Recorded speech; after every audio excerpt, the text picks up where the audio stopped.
السلام عليكم ورحمة الله. يا اخواننا، المقلب اللي اتعمل في السوداني ده بصراحة كده والله ده مقلب غزر جدا جدا جدا. والشخص المفترض يتهاجم والناس تنبذوا الناس اللي عملوا المقلب في الراجل ده. اول حاجة يا اخواننا، الراجل ده راجل عفوي، والراجل زي ما واضح كده انسان بسيط.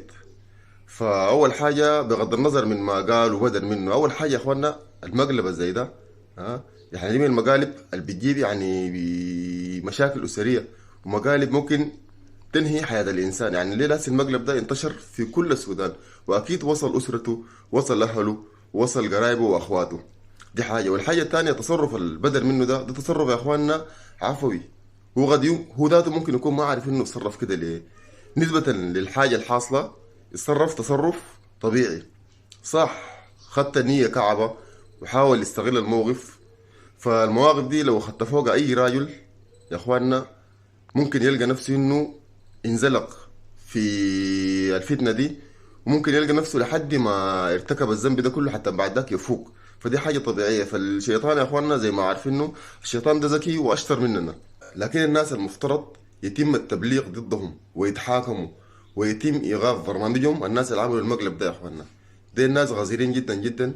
والمقالب دي يعني مقالب بتحصل في اوروبا في مجتمعات اساسا متعوده للكلام ده. الواحد عادي ممكن يخون زوجته، يخون صديقته، عنده معاد يعني كل ما يلقى له فرصه بيستغلها. لكن مقلب حصل في انسان يعني جاي من مجتمع متماسك وحتى عنده اسره، بس صح الانسان ده اتفلت شويه وحاول يعني يستغل الموقف. فبعد ذاك زي ما عارفين معظم الرجال يعني بيستغلوا المواقف الزي دي، بيحاول يعني يستغل الفرصة أو يقرب للأنثى دي. زي ما عارفين الغربة يعني الواحد بيكون بعيد من أهله من زوجته، فده ما مبرر. لكن في النهاية الناس اللي المفترض يتلاموا الناس اللي عملوا المقلب ده. ما الراجل ده تصرف تصرف طبيعي، وهو ذاته ممكن يكون ما عارف إنه يتصرف كده ليه.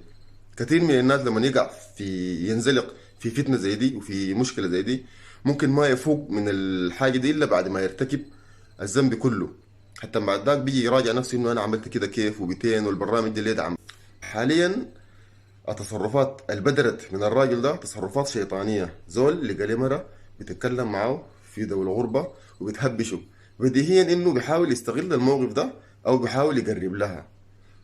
فبرضه ما عذر، لكن حاجة حاصلة من غير إرادته أو حاجة حصلت يعني حاجة خبيثة حصلت معه. فالآن الناس يا أخواننا مفترض ما تهاجم الراجل ده.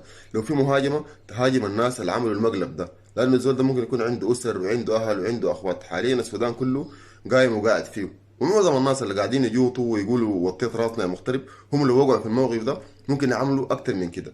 لكن زي ما عارفين في ناس الواحد يعني ما بكون حقاني ما بيعاتب نفسه، لكن داري يعاتب